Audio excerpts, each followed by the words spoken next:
11. bölüm Fiil isimleri. Mazi, muzari ve emir manasında kullanılan bazı isimler vardır ki fiil gibi tasrif edilmez, çekimi yapılmaz. Bundan dolayı bu isimlere fiil isimleri esma-ül ef'al denir. Lazım mebnidir. Fiil isimleri ikiye ayrılır. Semai olanlar ve kıyasi olanlar. Semai olanlar manalarının ifade ettiği zamana göre üçe ayrılır. Mazi manalı, muzari manalı, emir manalı. Mazi manalı olanlar. Ne kadar heyhate, ne kadar uzak. Sur'aneme, ne kadar çabuk.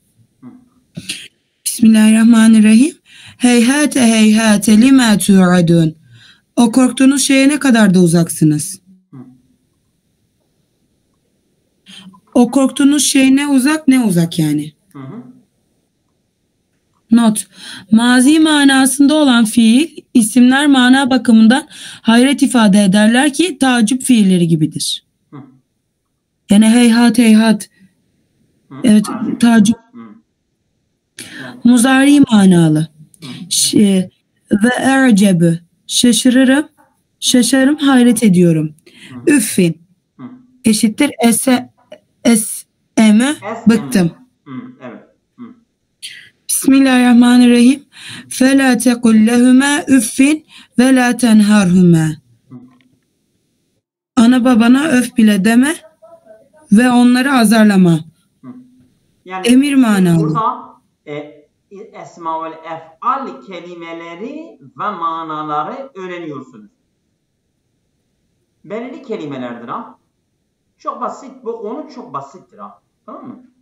Evet. Emir manalı hayye, hadi, haydi gel getir, helümme getir. Alel emr, dön, yönel, sah, sus. Evet. Bismillahirrahmanirrahim. Kul helümme şühedâeküm, de ki hadi şahitlerinizi getirin. Evet. Ve kıyasi olanlar. Sülasi 3 harfli fiillerden faali vezninde gelir. Mena'a, mena'i, imna, mani ol. Teraka, teraki, ütruk, bırak. Sekete, sekati, üsküt, sus. Not. Bu birinci, bu bölümde fiil isimlerden özetle bahsedilmiştir. İkinci, A çekimleri yapılmaz, camittirler. B müzekkerlik mühendislikleri yoktur. C mebnidirler. D manası normal fiilden daha kuvvetlidir. Kullanışları ve daha fazla bilgi için bakınız sarf sayfa 409.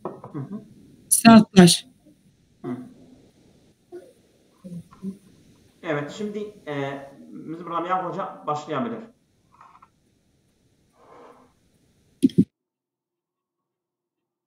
Ama bu kısaydı.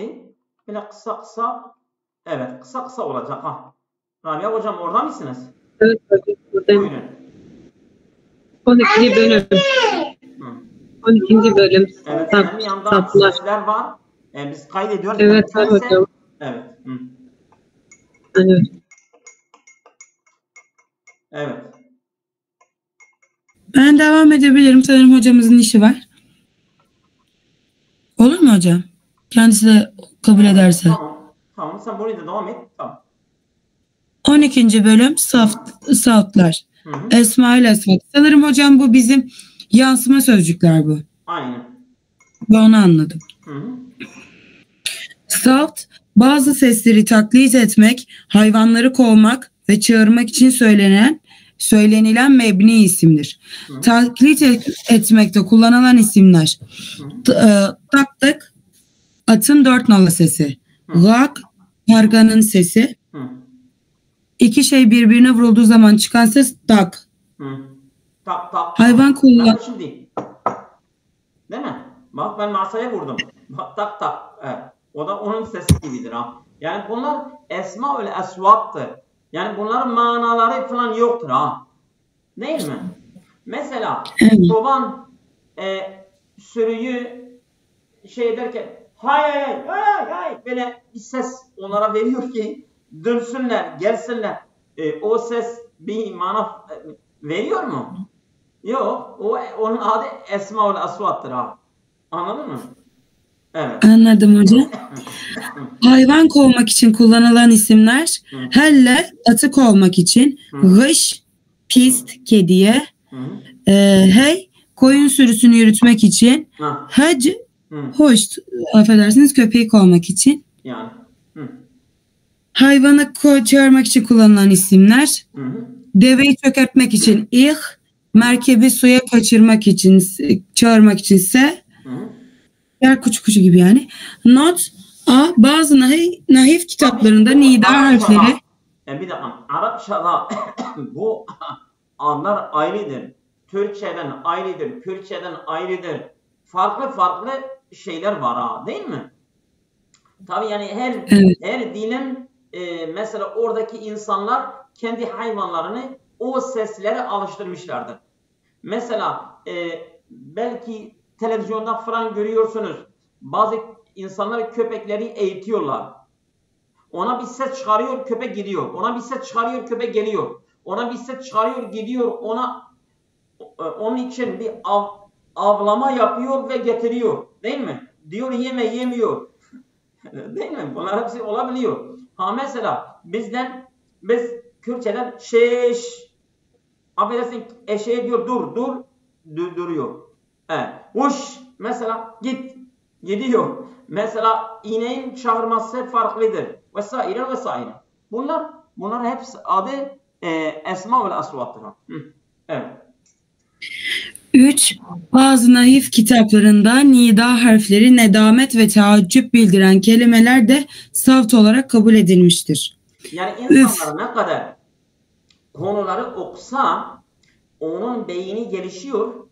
Geliştikçe de konulara daha hakim olabiliyor. Ve konu ona çok ağır gelmiyor. O konuya ağır gelebiliyor ha. Anladınız mı? Yani insan ne kadar kendini bir şeye verdiğinde yavaş çok kolay oluyor ha. Mesela biz medresede okurken Esmaül Asmat neydi? Ben okumuştum ama Esmaül Asmat nedir? Bu şekilde belki bilmiyordum o zaman. Öyle yani. Çok basittir. Çok kolaydır yani ha. Evet. Devam edin. Üf, öf, aman, beh, bravo, vay, hey ne hoş, ah, oh, anacığım. Saftlar fiil isimlerle de karıştırılmıştır. Sah, sus, heyhate ne uzak, defol. Bazı nehivciler tarafından mebni olmayan saftların da var olduğu ileri sürülmektedir. Yani biz biliyoruz ki Esmaül Asvat hepsi mebnidir. Ancak bazı bu dilciler demişler ki bazıları mu'rabdır. Öyle demişler. Evet, devam edelim. Zeirun arslanın kürklemesi, bera'ün su sesi, sehilün atın kişnemesi, bugamün koyun ve keçinin meğlemesi, sefirun ıslık sesi. Bu şeyde de var. İşte tecvidde. Tecvidde var aynen. Evet şimdi Rabia hocam. Alo. Efendim hocam. Evet, buyurun. Soru şimdi senin. Tamam. Bu kolaydır abi. Çok kolay. Bu sarf ilminden bahsediyor. Mazi ve emir fiiller. Evet. 13. bölüm mazi ve emir. A. Mazi fiiller mebnidir. Son harflerinin hareke ve sükunu değişmez. 1. Gemi müzekker gaybe mezmum zamı üzeri mebnidir. Tebu. Yukarıdaki fiil de fiilin son harfi B. Sen okurken bilmediğin okuyorsun ama kavramadın. Anlamadın. Geçme lütfen.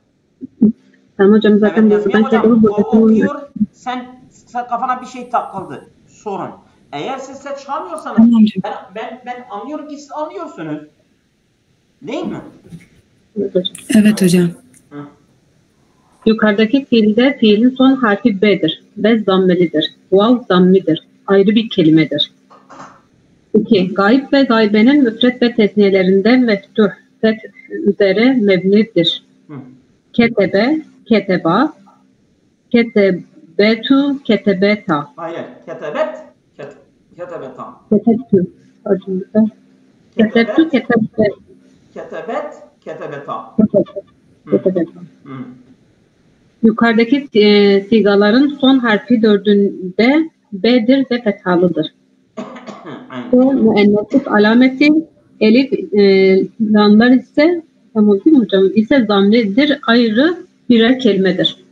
Mesela burada ketebeta, keteba, o elif var ya, o Evet. elif zamirdir, faildir yani ya. O faildir. Hı. Evet.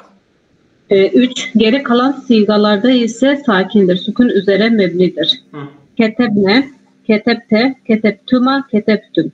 Ketebti, ketebtuma, ketebtünne, ketebtu, ketebtu, Bu fiilin sonu B'dir. B. B harfi, bu tüm, tüma, tünne vesaire, bu B harfi hep sakindir. Evet. Yukarıdaki sigaların son harfi 9'unda da B'dir ve sakindir. Nun, T, lar ve na zamirler ayrı birer kelimedir. Mesela keteb te var, tüma, tüm, keteb tünne, nun var. Keteb na, elif var. Bunlar hepsi zamirdir, bunlar faildir. Evet. B. Emri hazır da lazım mebnidir. 1. Cem-i müennesinde farklı. Bir dakika. Bildiğiniz gibi mazi ve emir. Mazi ve emir fiiller komple mebnidir. Mebni biliyorsunuz. Sonu değişken değildir.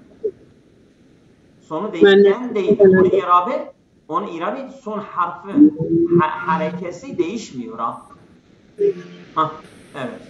1. Cem-i müennesinde sakin sukun üzere mebnidir. Üktübüne. Üktübüne.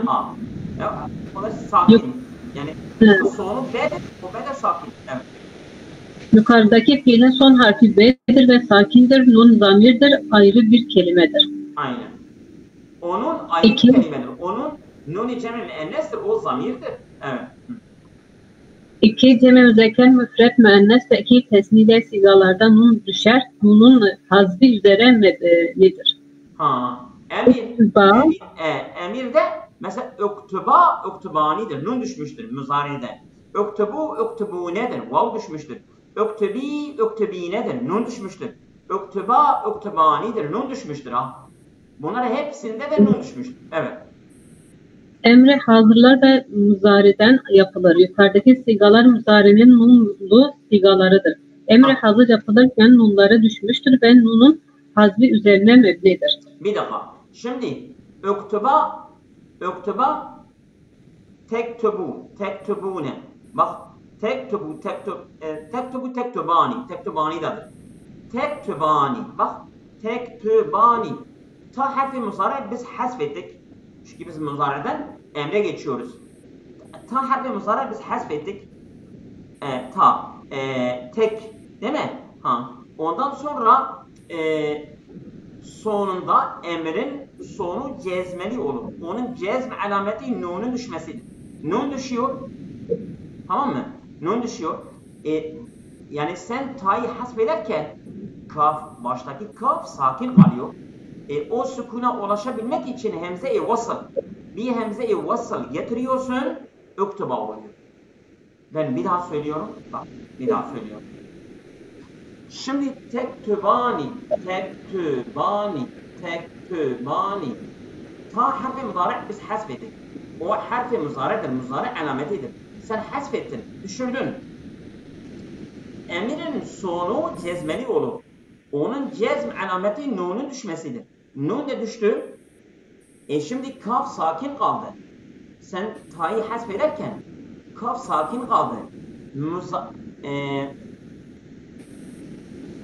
Arap dilinde hiçbir sakin kelimeyle başlanılmıyor. Başka dillerde olabilir. Arapça dilinde öyle değildir. Sakin bir harfle başlanmak olmaz. Sen o sakin harfa ulaşmak için hemze-i vasıl. Vasıl demek ulaşma hemzesi. Hemze-i vasıl getiriyorsun. Hemze-i vasıl getirirken öktüba ol. Diyebilirsin ki sen niye zammeni hemze getirdin? O ayının bak ayının zammeli olduğu mütabaatiyle biz zammeli getirdik. Bak tek tü ta ayn fiildir. Ortadaki aynül fiil zammelidir. O bir mütabaatil ayni. Aynin mütabaasıyla uymasıyla biz hemze-i vasıl zammeli getirmişiz. Uktubu, uktubune, tektubunedir. Tektubune. Ta harfi müzare. Biz hasbettik. Ondan sonra kaf sakindir. Sakine ulaşmak için hemze-i vasıl madmum. Uktubune geldi. Tabi emir olunca sonunda nunun hasbetmesi, yani cezm yapılması gerekiyor. Uktubu ol. Uktubi, bak tektübinedir. Tektübine. Ta hasbediyorsun, sonra hemze-i vasıl getiriyorsun, sonra nunu hasbediyorsun. Uktubi oldu. Uktuba tektübanidir o da. Ta harfi müzare hasbettin. Ondan sonra hemze-i vasıl geldi. Sonunda nun hasbedildi. Uktuba oldu. Evet öyle. Devam edelim. 3 müfret müzekker siga, a, salim, mahmus, misal ve ecve fiillerde sükun üzere mebni. Üktüb, yaz, ikra, oku, id, ibadet, kul, söyle. Şimdi yani emir genelde emir mesela sen muhatabine hemen bu işi yap. Hemen bu işi yap dediğin için emrin sonu genelde cezmelidir. Hareket edemiyorsun. Yani fazla iş uzamasın diye. Gel, git. Mesela gibi. Gel, git gibi. Bak bunlar da yani emir gibi sonu cezmelidir genelde ha. Yani diğer dillerde de öyle gördüm ha. Onun için bak cezmelidir. Uktub, ikra. Uktubu değil. İkra'u değil. İd. Mesela kul vesaire. Evet. B nakıs ve latiflerde illet harfinin hasmi üzerine mebnidir. Hirmi, rama, at, işvi, şeva, zat. Kıyı ve kar, korun. Bir dakika. Şimdi irmi, ramiye yarma. Ramiye yarmi. Yarmi sonu harfi illedir. Harfi illenin üzerine hareke yok. Hareke olmayınca senin mikrofonda ses var ha. Benim olsun. Evet, senin mikrofonda ses var. Ben galiba duramıyorum hocam. Rabia hocam, senin mikrofondan. Sesi kıstım hocam. Niye? Ses belki yankı yapıyordu. Şey de olabilir. Kulaklıkta olabilir ha.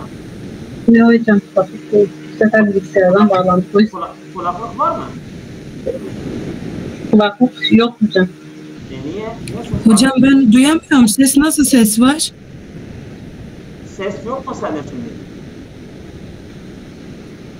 Ki şu an çok az böyle bir hoparlör sesi var gibi ama bence çok ses yok bence.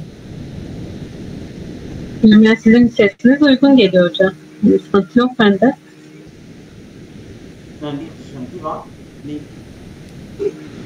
Yani bir pervane gibi orada çalışıyor veya bir klima gibi. Evet hocam o bilgisayarı.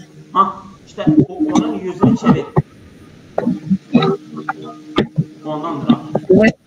Çekisinde sesi var hocam.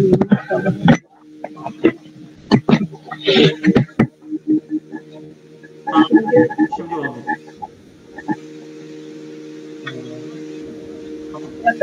Tamam. Evet. Şimdi yer bak termi. O ya'nın hareketi yok. Ya'nın harekesi yok. Emir sonunda cezm yapacak. Cezm nasıl yapacak? Hareke yok. İşte harekenin yerine harf-i illeyi hasbediyor. Şimdi ses daha fazla olur. Tamam hocam. Buradayım. Şimdi ses falan gelmiyor mu? Nasıl hocam? Hocam ses var ama yüksek değil. Bende de yüksek değil. Demek ki yansıyor mu? Bence yüksek değil.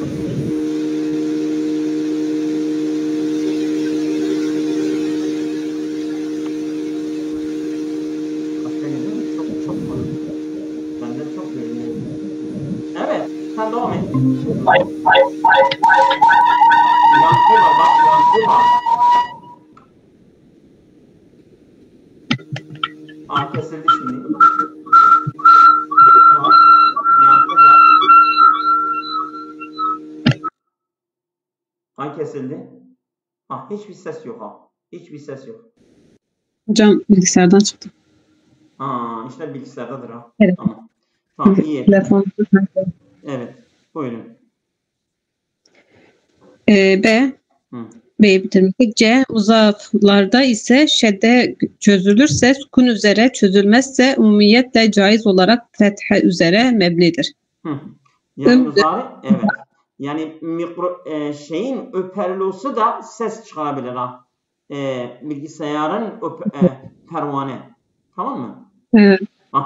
Onu da ses. Evet, tamam. Evet, devam edin. Ümdüt uzat, müdde uzat. Not mazi emri hazır için bakın sayfaya veriyorum. Bir dakika. Muzaaflarda mudaaf var ya ise şedde çözülürse sükun üzere.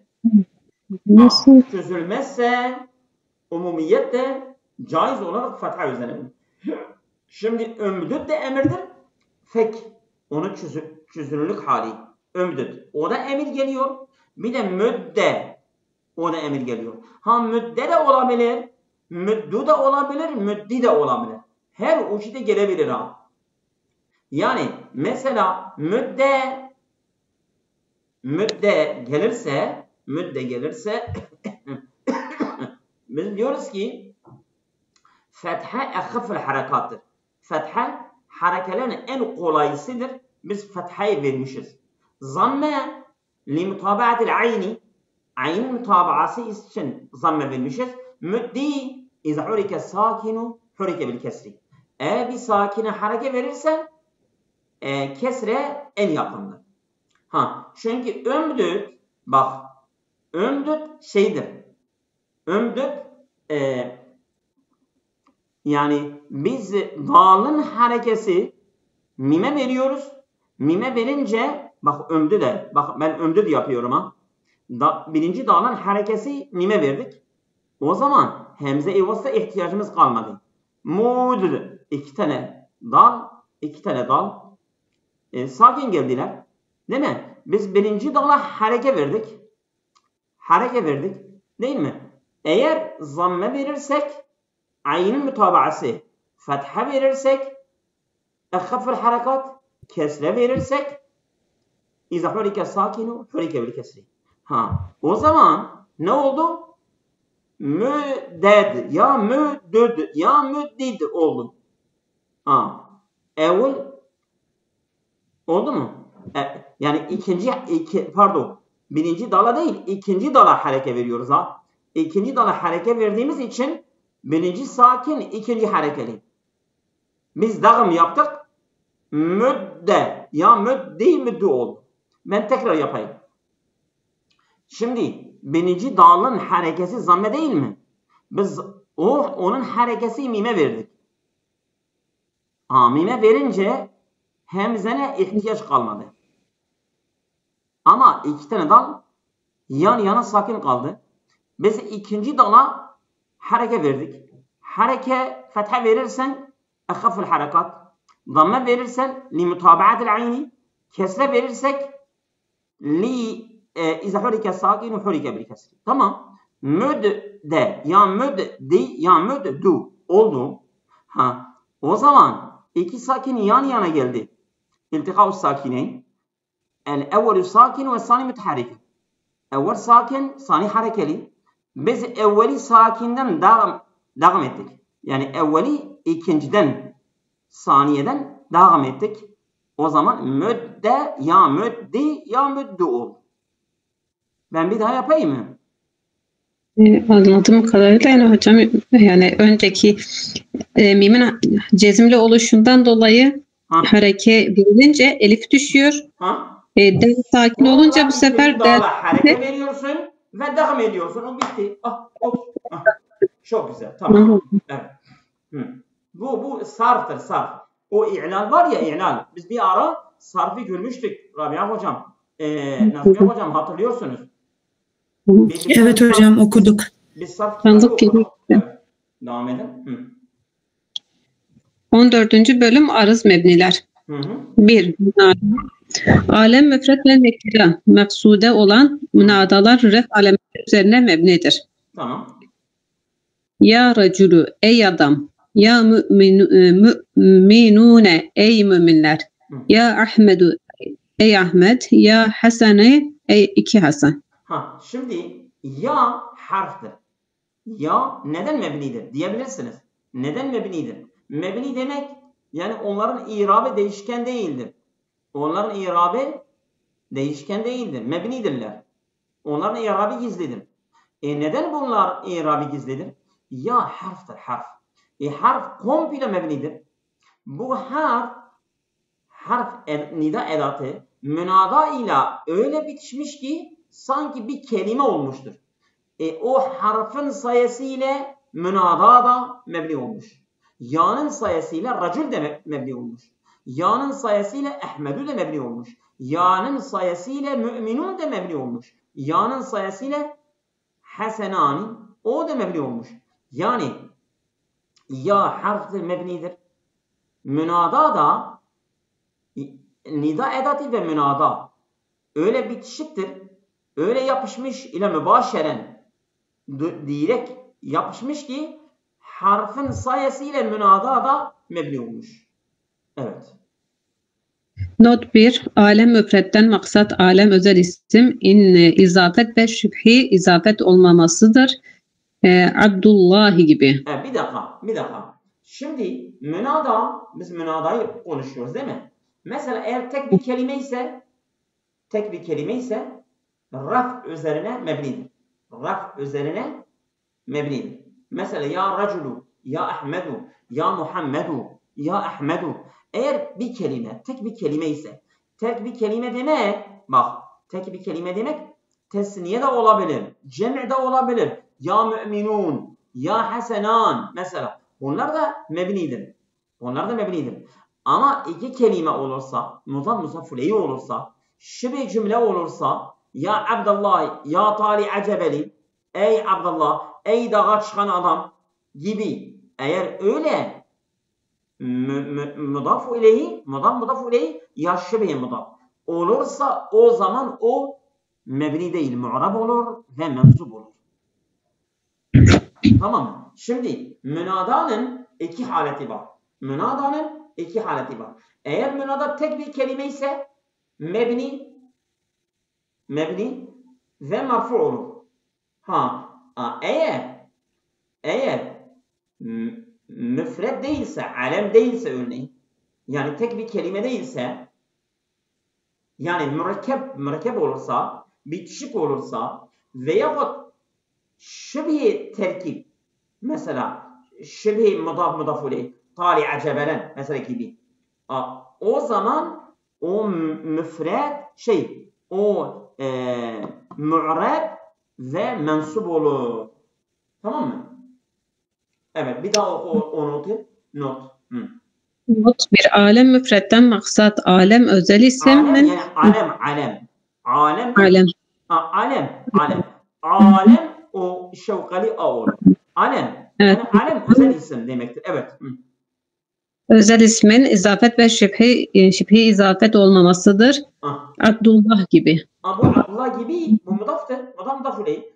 Sen buna ya getirirsen Abdullahi değil ya Abdallahi diyeceksin. Evet. Devam et. 2. Nekre-i maksuda adını bilmediğimiz veya adını bildiğimiz halde gerçek adını söylemeksizin karşımızda bulunan kimseye yaptığımız nidadır. Ya raculu ey adam. Ya bintani ey iki kız. Ya müminune ey müminler. 3. Bu konuya 3 bu konuya münada bahsinden daha fazla yer verilecektir. Yani geniş bilgi gelecek yani. Evet. 2 lam'ın ismi. Umumi olumsuzluk bildiren lam'ın ismi aşağıdaki şartlarda fethe, daha doğrusu nasb alametleri üzerine mebni olur. Bir lam de ya gibidir ha. Lam harftir, mebnidir. O kendi ismiyle öyle bitişmiş ki lam mebni olduğu için onun ismi de mebnidir. Fetha üzerine mebnidir ha. Tamam mı? Evet. Devam edelim. 1 isim müfret olmalı, 2 nekre olmalı, 3 muzaf olmamalı. Yani bu la'nın ismi yani mebni olabilmek için fetha üzerine mebni olabilmek için 3 şartı var. Bu şart bunlardır ha. İsmi müfret olmalı, nekire olması, bir de muzaf olmaması. Evet. 1 arız mebni normalde murabken bazı şartlarda mebni olan kelimedir. 2 umumi olumsuz bildiren la'ya cinsinin hükmünü nehyeden lam veya len nafiye lil cins. Nefyül cins. Yani umumiyeti nefi eden, cinsiyeti nefi eden la'dır. Evet. 4 muzafa benzer şibhi muzaf olmamalı. 5 la ile ismi arasında başka bir kelime girmemeli. Yani ne muzaf, 6 la'nın ne şibhi muzaf. Ne muzafa benzer olmamalı ya. Yani olursa la'nın ismi muzaf veya şibhi muzaf olursa gene mebni değildir o. Evet. 6 la'nın önünde harfi cer bulunmamalı. Evet. La raculu fil hadikati, bahçede hiçbir adam yok. La talibe fil medreseti, okulda hiçbir öğrenci yok. Evet. Mesela bu la racule, la talibe bu mebnidir ha. Bu mebnidir. Evet. Not A yukarıdaki şartlardan müfret olmalıdan maksat lam'ın ismine izafet veya şüphe izafet olmamasıdır. La'nın ismi tesniye veya cemi olarak gelebilir. Aynen. Şayet la'nın ismi tesniye veya cemi müzekkeri salim gelirse ya üzeri mebnidir. Mebnidir denir. La nesrani yeyni ve la nesra yani yine hem tesniye hem cem. La nesrani yeyni Hristiyan ya nasrani yine çoğul. Şehirde ne iki ne daha çok Hristiyan vardır. Evet. Cem-i müennes salim ta'sı kesreli olabileceği gibi fethalı olması da caizdir. La talibati fil medreseti, la talibate fil medreseti. Okulda kızların onun ismi talibat normalden esreli olması gerekir ama talibati her ikisi de gelebiliyor. Evet. Cem-i mükesserde müfret isim gibidir. La ricale indeküm. Yani la racule la ricale. La racule tekil değil mi? Tekil müfret. La ricale de cem-i mükesser kırık çoğul. Aynı onun müfret gibidir ha. Cem-i mükesser müfret gibidir. Evet. La'nın önünde hemze istihamiye gelebilir. Ela racule katibun. Lamın önünde hemze istifham gelebilir. Evet, hiçbir adam yazmıyor mu? F umumi olumsuzluk bildirdiği için ismi hiç veya hiçbir maksadını kazandırır. Tercümede buna dikkat edilmelidir.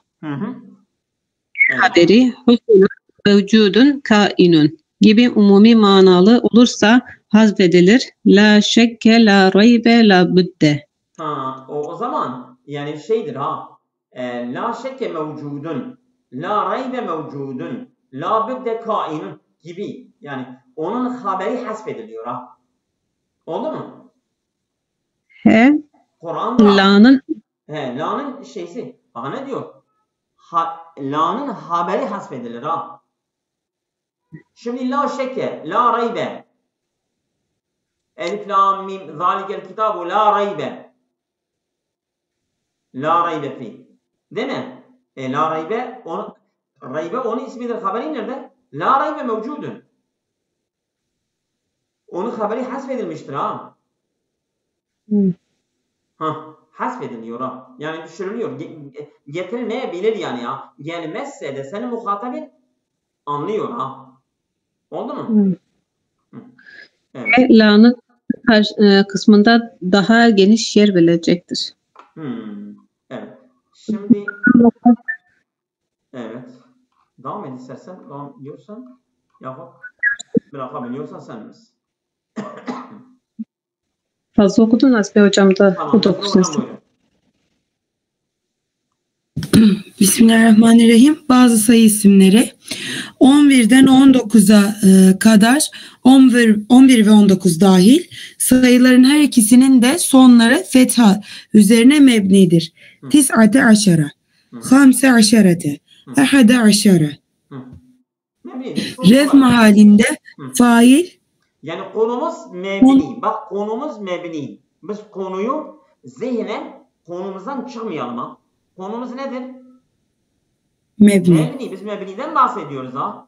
Oldu mu? Hangi kelime ele alırsak o kelime mebni yönünden ele alıyor. Bitti. Evet. Devam edelim. Rev mahallinde fail. Câ'e tis'ate aşere racülen. 19 adam geldi. Nas mahallinde mef'ul. Ra'eytü tis'ate aşere racülen.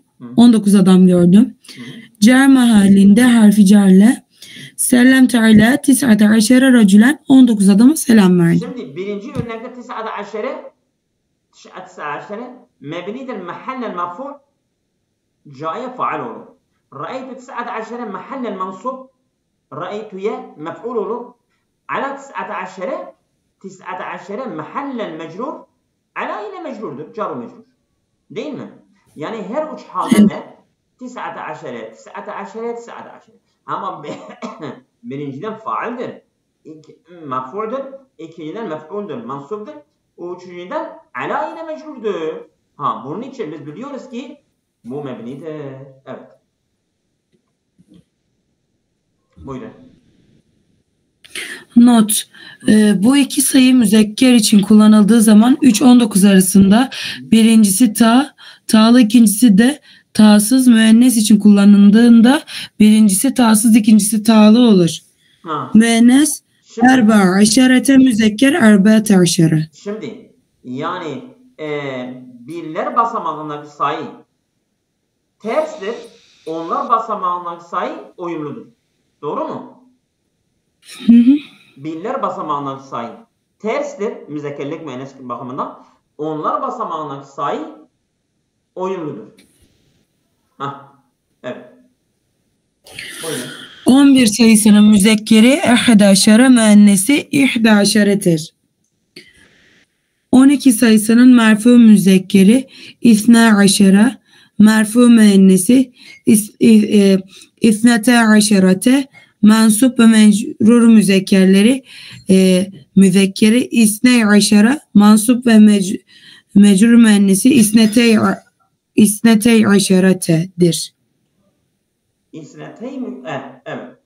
Şimdi yani sadece biz dedik ya 11'den 19'a kadar 12 sayı. 12 ile değil mi? 12 sayı. 12 sayı tesniye gibi irab alıyor.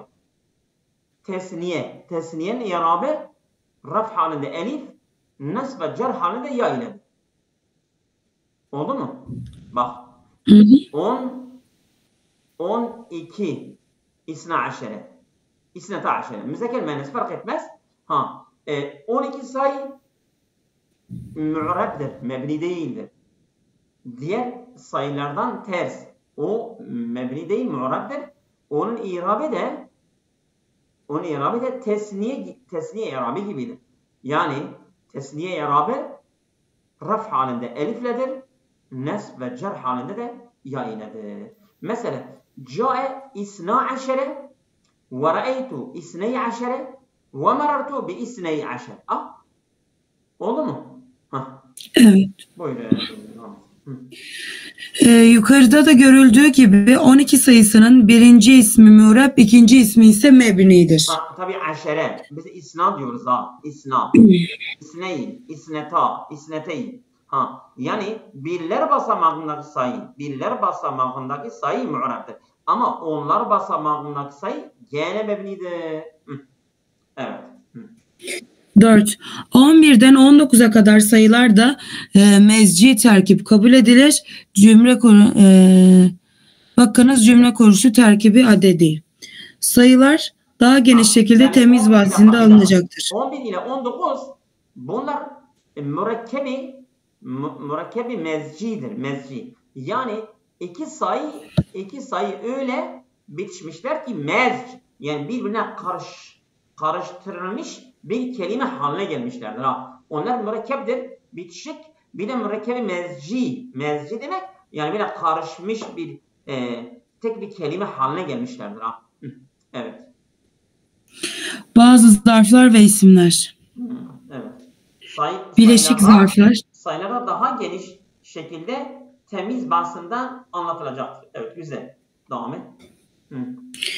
Bileşik zarflar. Evet. İstersen burada bir ara verelim mi? Tamam, verelim. Bir ara verelim. Tekrar döneceğiz.